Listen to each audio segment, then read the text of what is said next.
అందరికీ నమస్కారం అండి. Welcome to my channel Rafi Kadari నా చేతి వంట. నేను ఈరోజైతే పూర్ణం బూరెలు అయితే చేస్తున్నానండి. శనగపప్పు బూరెలు పైన క్రిస్పీగా పూర్ణం అనేది జ్యూసీగా అనేది ఉంటుంది. నేను ఎలా చేస్తానో మీరైతే చూసేయండి. ఎప్పుడు కూడా మినపగుళ్ళు అనేది మనం నైట్ అంతా నానబెట్టుకోవాలి. ఒక గ్లాస్ మినపగుళ్ళకి 2 గ్లాసుల బియ్యాన్ని అయితే తీసుకోవాలండి. నేను మినపప్పుని శనగపప్పుని కూడా నేను నానబెట్టేసుకున్నాను. మిక్సీలో కానీ గ్రైండర్లో కానీ ఇంత మెత్తటి పేస్ట్లు అయితే చేసేసుకోవాలండి బూరెల పిండిని.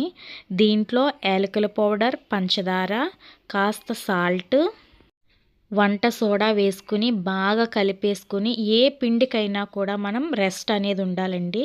30 నిమిషాలు అయితే రెస్ట్ అనేది ఇచ్చేయాలి. ఏ పిండికైనా కూడా మనం పూర్ణం అయితే తయారు చేసేసుకుందాం ఈలోపు. మీరు స్వీట్ ఎంతైతే తింటారో అంత తగినట్టు వేసుకోండి. నేనైతే 250 గ్రాముల బెల్లాన్ని 200 గ్రాముల పంచదారని అయితే వేసుకొని కరగబెట్టేసుకుని పాకం కరిగిన తర్వాత మనం ఒకసారి ఫిల్టర్ అనేది చేసేసుకోవాలి. ఎందుకంటే బెల్లంలో పంచదారలో కొంచెం నలకలు అనేవి ఉంటాయి. ఈ శనగపప్పును కూడా మెత్తటిగా అనేది ఉడికించేసుకోవాలండి. కరిగిన బెల్లం పాకంలో నెయ్యి, కొబ్బరి కూరి వేసుకుని బాగా కలిపేసుకోండి. కొబ్బరి కూరి అవైలబుల్గా లేకపోతే ఎండు కొబ్బరి కూడా వేసుకోవచ్చు.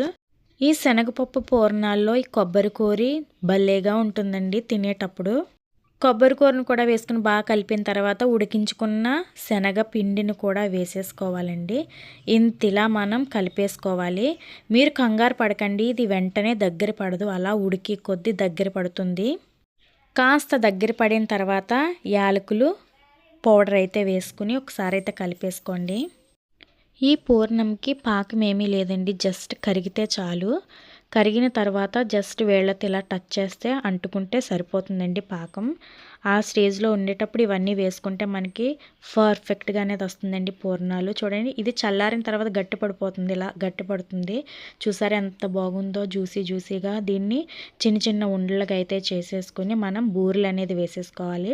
ఇలా ఉంటేనే స్టఫింగ్ లోపల బాగుంటేనే మనకి బూరె అనేది తినాలనిపిస్తుంది. క్రిస్పీనెస్ కోసం ఒక 3 టేబుల్ స్పూన్లు ఇడ్లీ రవ్వను వేసుకొని ఒకసారి కలిపేసుకుని బూరె అనేది వేసేసుకోవాలి. బూరెలు ఒక్కొక్కరు ఒక్కొక్క స్టైల్లో వేస్తారు. నేను ఇలా 2 వేళ్ళతో అయితే వేస్తానండి, పర్ఫెక్ట్గా వస్తాయి బూరెలు. పూర్ణం బూరెలు చాలా అంటే చాలా బాగుంటాయండి. చేయమని కూడా చాలామంది కామెంట్ అయితే చేశారు. వాళ్ళ కోసం అయితే చేశానండి.